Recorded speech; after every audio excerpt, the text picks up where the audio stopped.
You have to solve this case! That's what the sign is for! That's why you have the hat! That's why you have the whip! Wait, why do you have a whip? Came with the hat. It's a detective's whip. The year was 2004. Shrek got its first sequel, Janet Jackson's boob fell out on national television, the US commit war crimes in Fallujah, and I was 10 years old. Exactly old enough to find out adult cartoons were a thing. Well, okay, technically my mum had actually been showing me Space Ghost Coast to Coast since I was like 4, which maybe explains a lot about the person I am today. See, here it says... Dragon Ball Z, these are my shows. Dragon Ball Z, and then Space Ghost Coast to Coast, right next to the lyrics to Pokemon song, I want to be the very best, and it says, we all live in the Pokemon, and then I crossed out word, and I put well. But at 10, my Adult Swim binge had begun. Over the next few years, I'd gorge myself on Robot Chicken, Aqua Teen Hunger Force, Cowboy Bebop, Family Guy, The Brak Show, The Baby Renegade Angel, Moral Oral, Super Jail, Mission Hill, and yes, The Venture Brothers.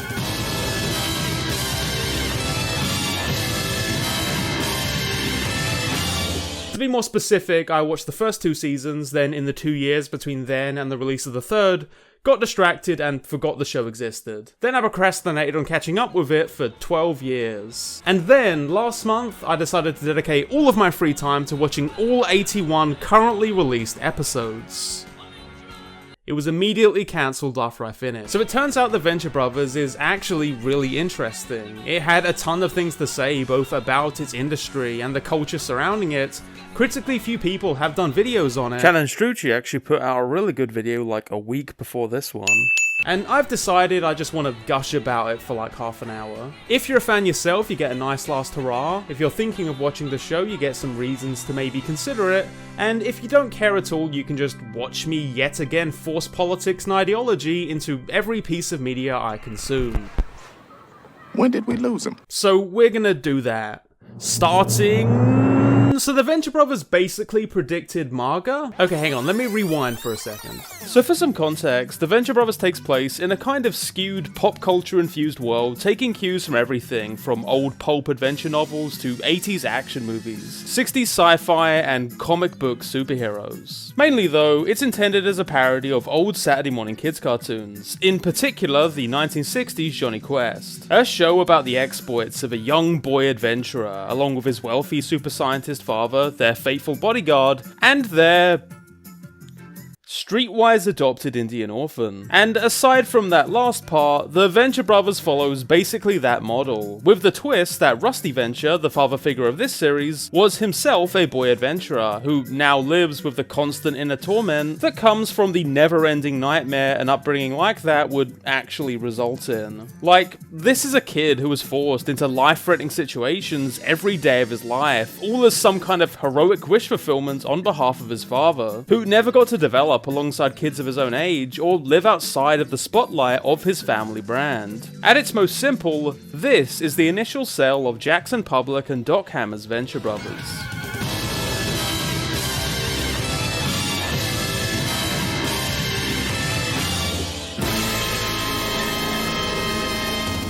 The word deconstruction gets thrown around a lot when it comes to this kind of media, clearly made as some kind of reaction to genres and subgenres of the creator's youth. 2 of my own favourite animated series, Hunter x Hunter and Gurren Lagann, are often tossed that label. And yes, like the Venture Brothers, these are stories that take classic ideas and tropes and clearly try to dissect them in some way. When you were just a baby, your father abandoned you to be a hunter. You know that, don't you? Venture Brothers interrogates the impact that a father like Dr. Quest would actually have. Hunter x Hunter does much the same, with the father of main character Gone Freaks, Ging. Anime and manga love to do weird toxic relationships between fathers and sons, and the whole I must abandon you to go on my own adventures, but don't worry, this will only make you stronger thing is kind of fucked up with any basic thought put into the idea.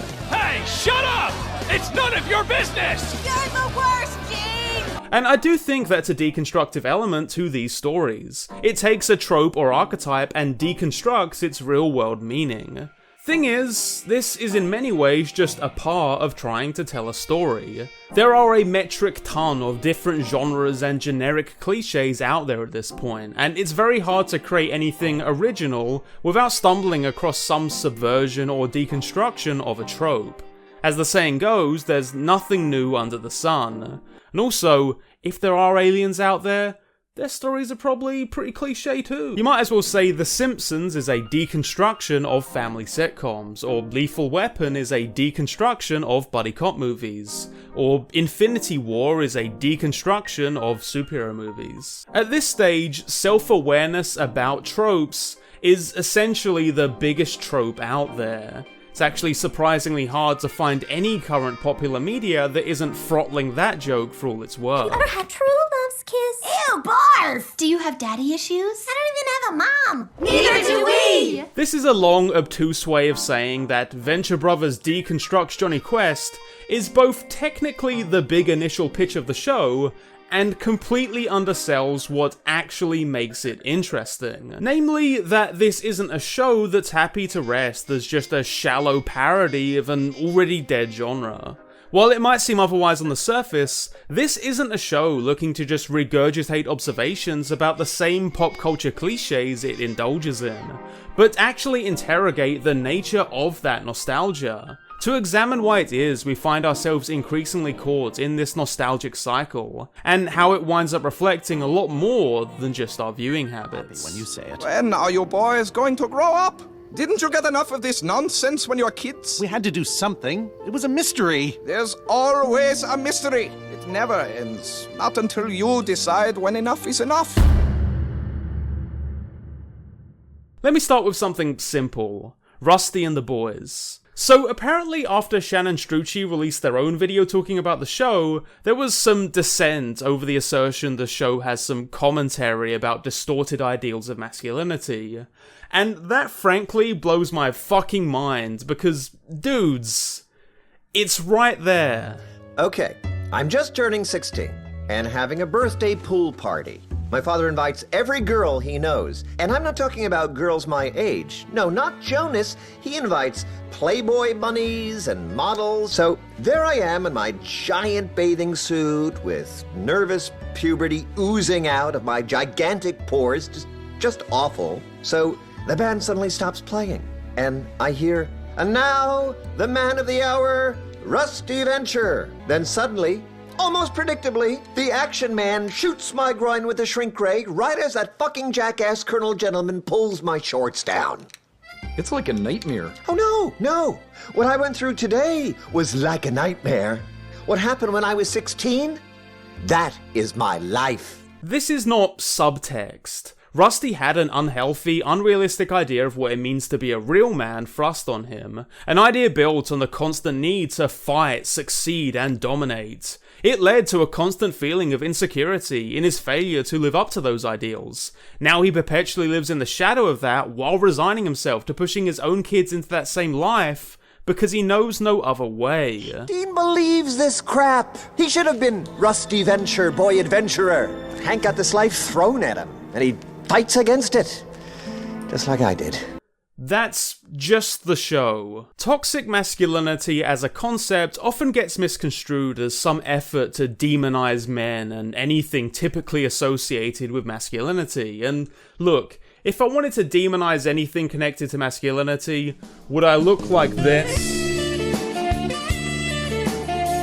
But in its own goofy way, the relationship between Rusty, his lineage, and his sons comes to unpack a lot of what toxic masculinity actually entails. A study of what happens when a child's upbringing is restricted such that they can only fit within one narrow, idealized view of the world. Hank and Dean get their education from a bed programmed by their grandfather to drip feed them a series of arbitrary world facts so that they could relive the life he'd already sculpted out for them. With little interaction with the outside world, with this programming failing to provide any basic social or emotional development, This is an aspect of the boys left horrifically stunted. Neither of them knows a thing about the real world. What are you talking about? Those kids have been around the globe more times than Gate and Dugas. But the stuff those beds have been teaching them is more dated than fucking Wagnalls. Their dad, having lived through the exact same childhood, has nothing really to offer them.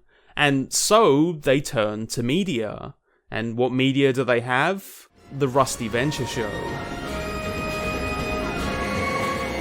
Rusty Venture, brought to you by smoking. See, within the universe of the Venture Brothers, Rusty's various escapades with his father were turned into a very Johnny Quest-esque children's cartoon series. A series which abstracted and simplified the messy realities of Rusty's life into something inoffensive, kid-friendly, in many ways even exciting and aspirational. The show continues to maintain a cult following decades later, and even among the primary cast finds fans who saw Rusty as a sort of role model figure, even if the man himself doesn't quite measure up. And on the subject of narrow and idealized notions of masculinity being pumped into kids' heads, what better analogy is there than the Saturday morning cartoons the Venture Brothers directly draws from? In this way, the show isn't just pointing at innocent family media and saying, Lamau XD, what if the characters said fuck and died?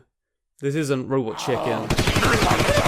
This is a show recognizing the reality that this was media specifically produced to supplement a kid's sense of the world, to acclimate them to a culture and teach them moral lessons. At the end of the day, this was the 70s and 80s, eras plagued with massive financial struggle for families, left with hardly the time and energy to keep tabs on their kids, let alone gently guide them through a robust understanding of the outside world. Good thing that isn't a problem anymore. As a result of these material conditions, and with public education hardly funded or equipped to deal with it themselves, for many of these kids, it was only simple tropes and archetypes they were left with. Entire regions and cultures are boiled down to sinister one-note stereotypes. And what is a man, this thing that's supposed to be aspired to? Well, a man is a protector, a warrior, a colonizer, a soldier.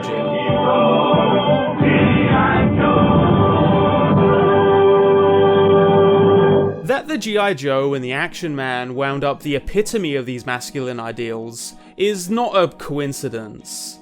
It was a decision made that these particular dolls would be action figures, that they were the ones meant for boys. And even if this was the result of corporate decision making, not of the state, it's not hard to see how this would benefit them both. There was a social landscape that gave millions of kids an incomplete picture of the world and their place in it. And for better or for worse, the commercial entertainment industry gave them something to fit in those gaps. For the fanbase of the Venture Brothers, Brock Sampson served as their own little Don Draper Heisenberg microcosm. A hot-tempered, borderline sadistic, military-trained bodyguard of the Venture family, Brock was always just as flawed as the rest of the Venture cast. While reliable, he was a dude that wasn't afraid to dish out some bloody blows. And his gradual shift to a more aloof persona was a subtle but welcome part of the show. Regardless, what maybe sticks out most about Brock is the extent that he represents a generic ideal of masculinity. Something that doesn't go unnoticed by other members of the cast. Men want to be him, women want to be with him, and appropriately, fans of the show would both idolize him and constantly beg for less of every other character, more Brock.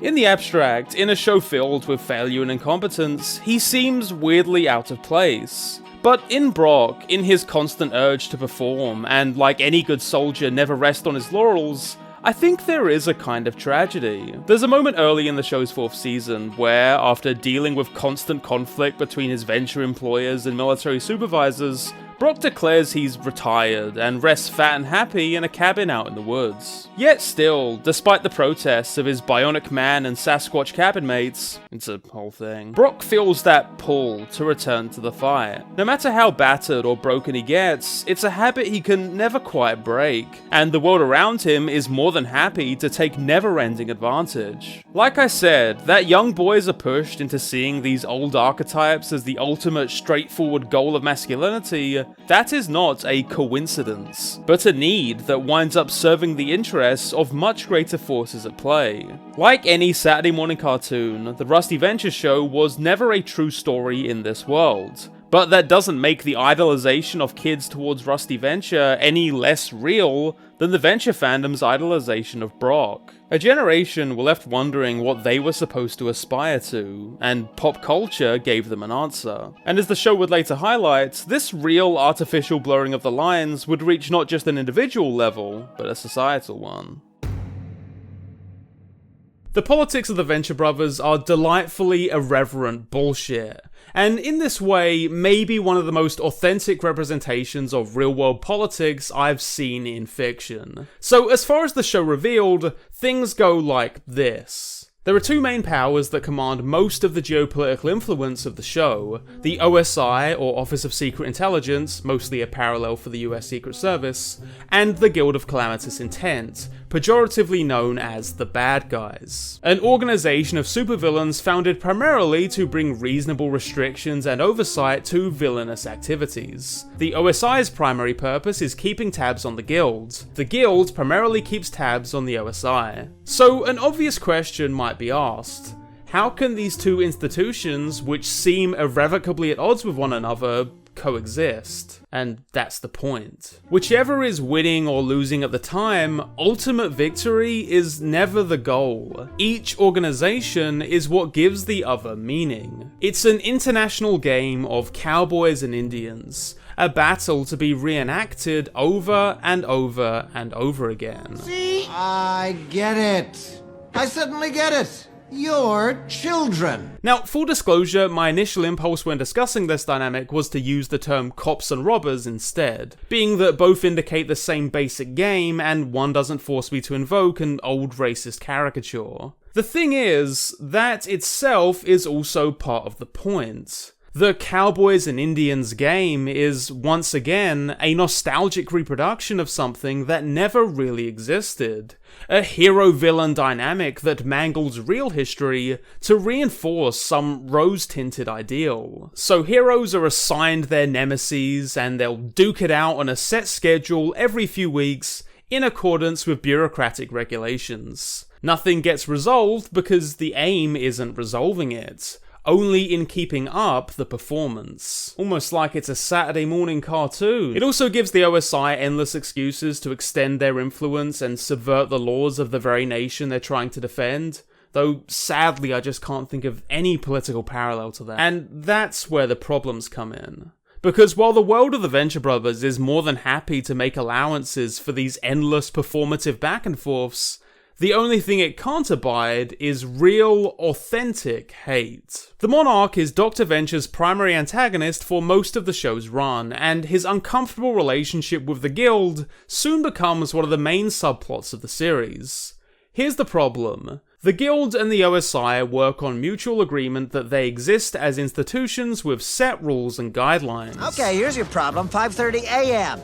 a.m. Looks like a fancy guy, fine. Heroes are assigned their antagonists on a basis proportional to each's notoriety, their conflicts must remain within certain parameters, and if the Guild decides on some contractual change, that's just the way it goes. The problem is, Dr. Venture wasn't just assigned to the Monarch. The Monarch genuinely despises him. He isn't just his nemesis, he is his nemesis. And while the Monarch is easily one of the most developed characters of the show, with a lot more to say than just this, about the nature of obsession and the blurring of persona and self, this particular conflict between him and his world is one I find especially fascinating. As characters like Brock demonstrate, these groups are more than happy to let characters indulge in their base animalistic urges, but only if those urges line up with the status quo they've established. This kind of sincerity,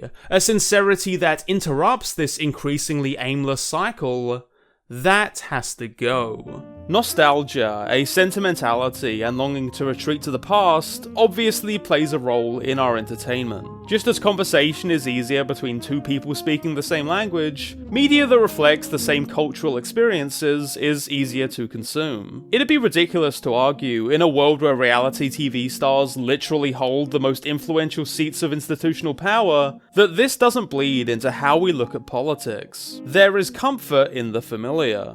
We've already talked about a large part of the reason why, because in those familiar archetypes, we have something concrete to measure ourselves up to. However vacuous terms like strength and determination are, they give some rough estimation of what it means to be a man. However empty a mission statement like restoring freedom and liberty actually is, it can still give a nation and its people a feeling of purpose. And sure, those values come with their own contradictions. How else is a libertarian gonna fly their "Don't Tread on Me" flag and then sound off in support for a militarized police state beating down journalists and civil protesters? But as I've said, sincerity of belief isn't the point. All that really matters is the performance. It isn't about acting in a way that's authentic to those values, but keeping up the persona of one who does. As long as the OSI is fighting the bad guys, they must be the good guys. As long as the Guild is fighting the good guys, they have an identity and a purpose.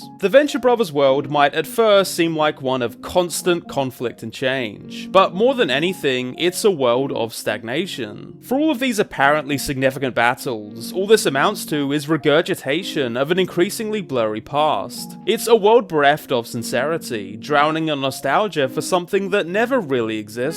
A world where lives had plain meaning and our roles within it were clear. And like old men decrying how modern art has destroyed what art meant in the first place, the real hostility is aimed at those with any desire to move past this end of history. There is no desire to move on, only fantasize about a past that never was.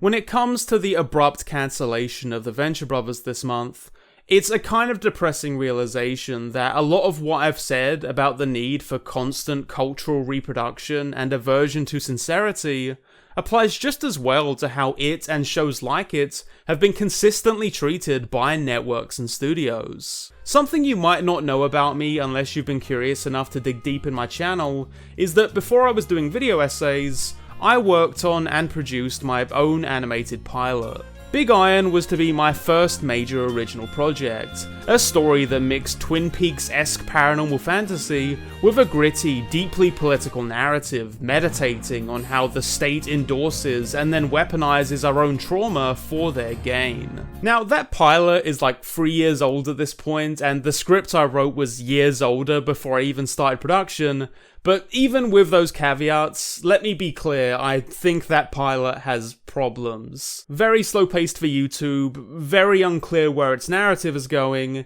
It needed the remaining episodes of the season to make any sense way more than a pilot really should, and boy oh boy do I wish I could have afforded an artist that wasn't me. Even through that, one crushing truth became abundantly clear to me within a day of hitting that upload button. Holy shit, is it hard to get people to watch original content. Across the board in creative industries, the domination of content based or spun off from known brands and trending properties is total. The reason is simple, because these industries are controlled by markets, and these are the market's safest options. Now, this is not me dismissing or even disparaging that kind of content. I think it's been really fascinating to see creators take those properties and do genuinely interesting, creative, and noteworthy things with them. But the fact is, if you want to see the heart of this cultural obsession with reproduction and the constant lampshading of that reproduction, look at the state of the entertainment industry under our current system. As I said at the start, the Venture Brothers very quickly moved past its Johnny Quest parody pitch. While early episodes definitely had more of that adventure with an edgy twist energy, the show had become almost unrecognizable as that by the middle of season 2. This is actually a struggle you hear from the creators fairly often, listening back to interviews and commentaries. This feeling of obligation to call back to that premise, even when the show had long moved past it.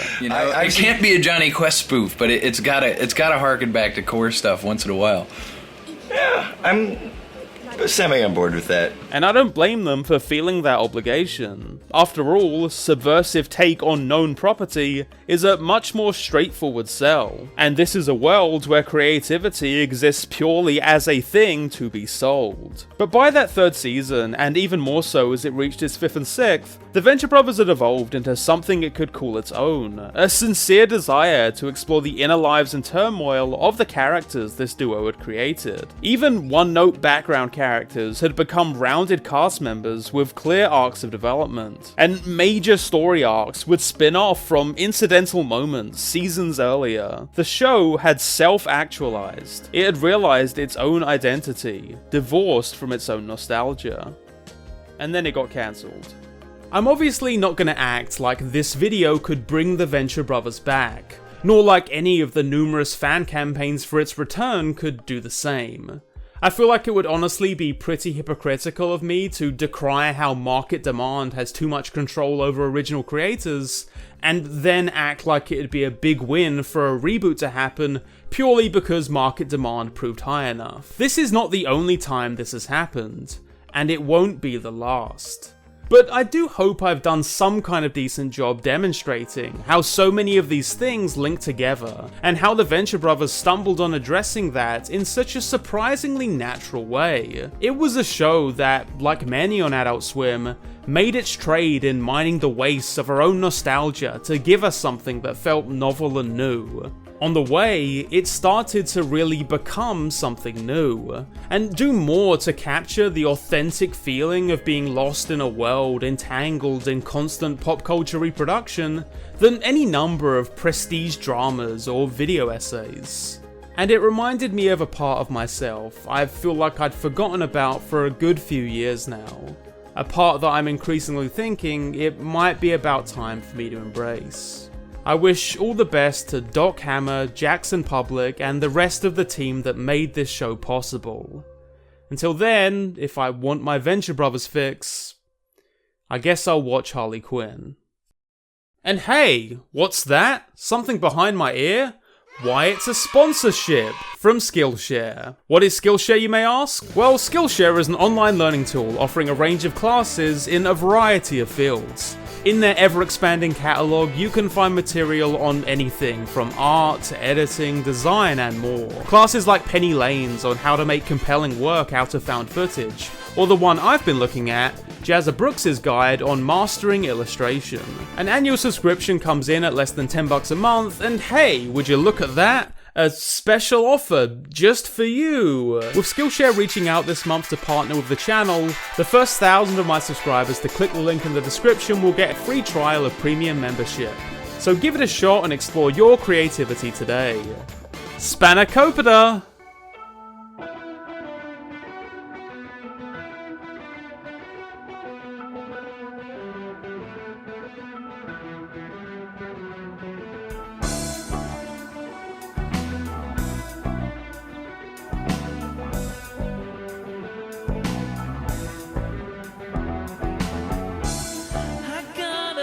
Like a prune, I wanna snake through your dune. You know the moment is mine, mine. I'm gonna slow to some time. I want to spit some exhaust. I wanna break through the frost. And when the moment is right. What is the Apple's favorite channel? The Apple channel.